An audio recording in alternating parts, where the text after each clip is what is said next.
Hey guys, welcome back to my YouTube channel.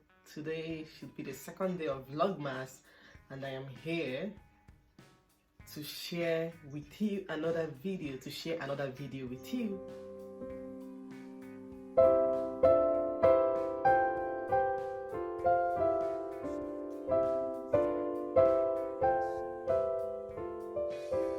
Hello guys and welcome back to my YouTube channel. It's your girl, my name is Ijoma Madu. If you're stopping by for the first time, I am a Nigerian YouTuber and I base in the city of Zurich in the country of Switzerland, and I welcome you to my channel. Thank you so much for stopping by. Thank you so much for clicking in.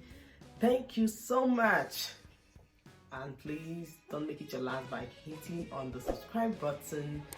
And there is also a bell. Turn on the notification icon so that you always get notified each time I upload a new video. My old and returning subscribers, thank you so much for always coming back to support me, to watch me. Thank you for finding my contents interesting. I really do appreciate it.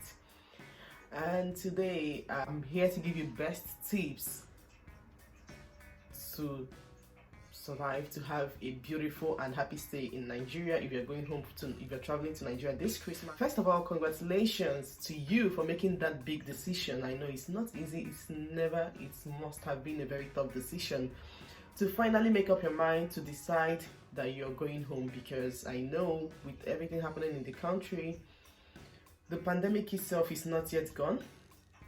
Unknown gunmen, one thing or the other happening in the country, all the bad news, and you still made up your mind to go. I'm really here to say congratulations. It's not easy. I mean, I was home last year. My family and we traveled home for the Christmas holidays, and I know what it was. I know how tough it was to make that decision, although we bought the tickets before the outbreak of the pandemic, so I think that made it easier because I know we didn't buy that ticket, definitely we wouldn't be taking such risk. I will call it such risk, but to be honest with you, I'm really grateful that I made that trip. I'm really happy. Like, every penny, every sweat that was spent, every penny and sweat that the planning and the execution of that trip took, I think it's really, for me, it is worth it. Like, nothing beats it, nothing beats home, nothing beats family. So I am also here to congratulate you on making that tough decision. So let's get right into the video, okay? The first tip I'll be sharing with you is make sure you're mobile. If you don't have a car at home, if you're traveling with your family, if you're just traveling on your own, it's easier, but if you're traveling with your family, make sure you are mobile. Like, mobility makes things easy. To be honest with you, like, in Nigeria, car is, if there is anywhere that supersedes necessity, that's what it should be. Like, it is very important to have a car. There is nothing like mobility. I mean, if you have a car already and you're not even sure of it, my sister, my brother, you better run and go and buy one. Or if possible, you can as well rent a car. Rent one. Like, it makes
the not so necessary ones. Sometimes those are the places where the fun happen. Like, the fun you don't get here in the abroad, you get them there at those unimportant ones.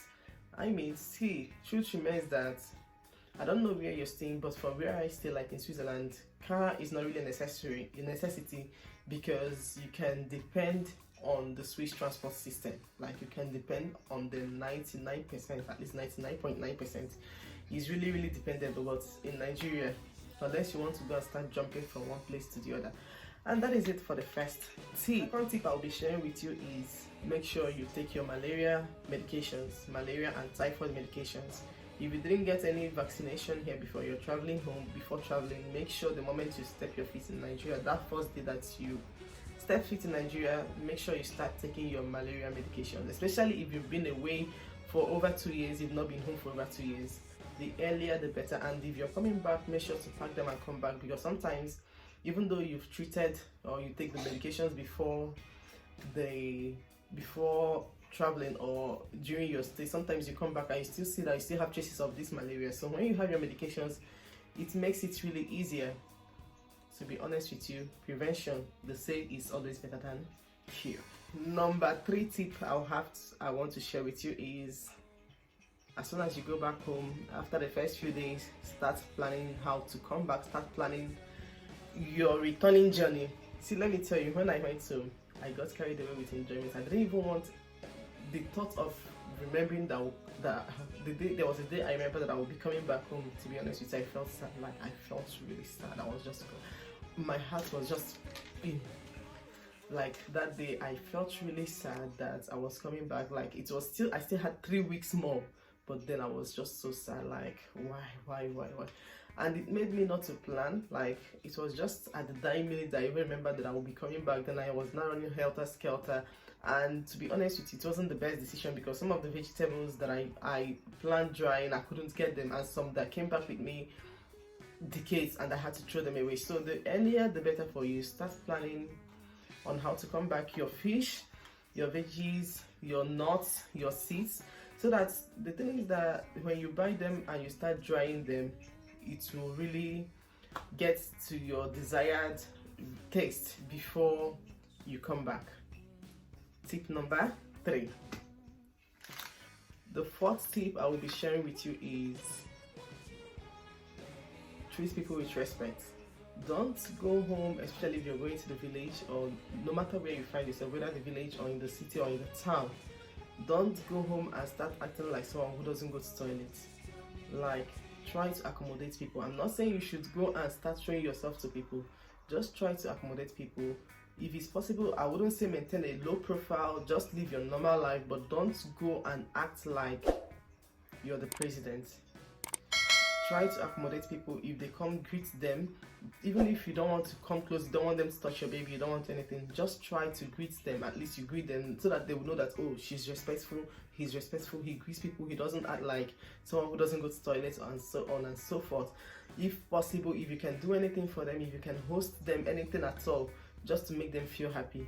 Remember, it is the rat at home that told the rat outside that there is fish in the basket. It is an Igbo proverb,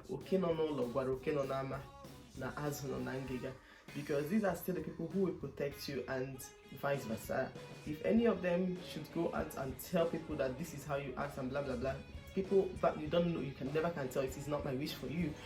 But when they see that you respect people and that you greet people, it prevents some issues, some things from happening. Even when someone you greet so well hears where people are planning evil against you, that person might thwart that particular plan. I remember when I was in the hostel, so a friend of mine overheard a group of boys planning on how to rob my hostel, and he just kept quiet. And after listening to them, when they were about dispersing, he just met up with them and told them, bros, waiting now, alpha. Now my hostel na the plan, so waiting happen. He then gave them 500 naira to buy drink, and that was just, and say, abeg muna no carry down a plan, or muna no carry am out. Abeg, my hostel wanna the talk to. And just because of that, just you can imagine, only 500 naira, like, he was able to win. He just he prevented that particular robbery from happening just because of 500 naira.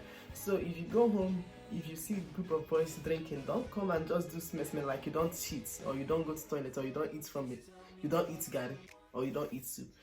Just 500 naira can even save your life. I'm telling you the honest truth. 500 naira, 1000 naira, 200 naira, anything you can. I'm not saying you should just you keep doing it every time, but once in a while. At least these are the people who are even protecting the home. Like you're after 3 weeks or 1 month now, you come back to your base, and these are the people that are there taking care of the village, taking care of the neighborhood, sweeping and keeping it clean. I know it's the government's work, but sometimes the government don't carry out all these particular functions. So, and yes, I also forgot. I know before you traveled, you equally had plans, and you had your own plans. And I'm telling you, as you're planning to come back home by preparing your food stuff and others, also start executing those plans. Time flies really fast, really quickly. Maybe it flies faster than a bird, I don't know. Because like I remember when before I went to my heart plans that I would do this, I would do that. Yeah, as soon as I got home, I was like, so house, this is you. My village, this is you. I couldn't do anything. All those things I said I would do, I didn't do anything. I was just busy enjoying myself. If I even remember, I'll be like, okay, I still have time. Next week I'll do it. That week another enjoyment will come, another program will come up. And that was just how I kept on procrastinating until I came back here. And all those plans, I couldn't execute them. I executed the very, very important ones. But then, like I said before, variety is the spice of life. You can just carry out only the most important functions or the important plans, the most important plans. At times, you probably have to pay attention to the little ones, to the trivial ones. Sometimes those ones are the ones that spice up life. So the next tip I'll be telling you is, if you're going home with your family, if you're a mom, I will tell you, if possible, hire a nanny. Don't go relying on your siblings. Let me say you left Nigeria about 10 years ago, or 5 to 10 years ago. That last born of yours, maybe she was 15 when you were in Nigeria, then calculate 15 plus 5, that's 20. Now she has her own life to live. Of course, she'll be coming around to help you out when it is convenient for her. But what about when it is not convenient for her? What do you do? So if it is possible to hire a nanny, even if it's someone from your village or anybody, at least it will really do you a whole lot of good. If you want to enjoy yourself, because some days, I promise you, some days you might want to go out, but because you don't have anybody to leave your kids for, you will just find yourself thinking back, oh no, you can sit back. Even though it's not really advisable leaving your kids to someone you're meeting for the first time. And if possible, if you're to hire a nanny, let your mom hire, or anyone close to, let them bring someone you already know, someone that is probably from the neighborhood or from the village. I know you can never trust anybody, but then what do? We all do the things we can and leave the rest for God to help us through, because we can never know it all. Even when no matter how careful you are, some things can equally go wrong, because some things can still go left. So we do our own part, and then we leave the rest for God. And my next tip for you is, get ready to be disappointed. Don't expect too much. Don't expect too much. Get ready to be disappointed. Maybe you left your house was sparkling clean, it was fully loaded with everything. Don't be surprised that you go home and everything has been missing. Everything is already missing. So just get ready to be disappointed. Don't expect so much. If you're supposed to be expecting 50, the moment you come across these videos, just start expecting maybe 20, so that when you get home and it gets to that 20%, then you know you're fine. It wouldn't hurt that bad. You can imagine putting your expectation on 100% or on 80%, and then it comes back home to you come back only for your expectations not to be met, or not even to be met halfway, like just 20%. You know how disappointing it could be. So just get ready to be disappointed, because even your level of understanding and that of the people at home are no longer the same. It's not really a matter of understanding, not just understanding, even about cleanliness. I remember going home, my siblings came around, and we were just, all of a sudden I just got up, carried a bucket and started cleaning the windows. My sister couldn't understand. I said, what are you doing? Look at the windows are clean. But because I've been here, I've lived here in Switzerland, and the level of cleanliness and the one I saw at home at that time wasn't really in any way close. So I had to do something like looking at the windows. They weren't up to my taste as they used to be here. So I just started, like, they couldn't understand the reason why I was doing that. So get ready to be disappointed. And the last but not the least, I really wish you a very safe journey, a safe trip. Have a great stay. May God protect you. Journey message to you as you journey home. Take care of your home, take care of your family, and do have a great stay in Nigeria. I wish you the best, and I will see you all in my next video. And if you find these tips useful, please share them to someone, share them with someone, share them with a friend, share them with a family, share with a friend to share with a friend, so that you all have a great day. And as I've said before, Merry Christmas to you. Journey message to you. Chukwu duonu mana ọgịga mana ọyịya unu gaa n'udo ma lọta n'udo na-enweghị nsogbu ọbụla. And I will see you all in my next video. And if you're not yet subscribed, I am still begging you, I am still pleading with you to subscribe to my channel, okay? Subscribe to my channel. I make really amazing content, useful content that will benefit you and benefit me and benefit anybody that comes across them. And at this juncture, I will say until the next time. Bye bye.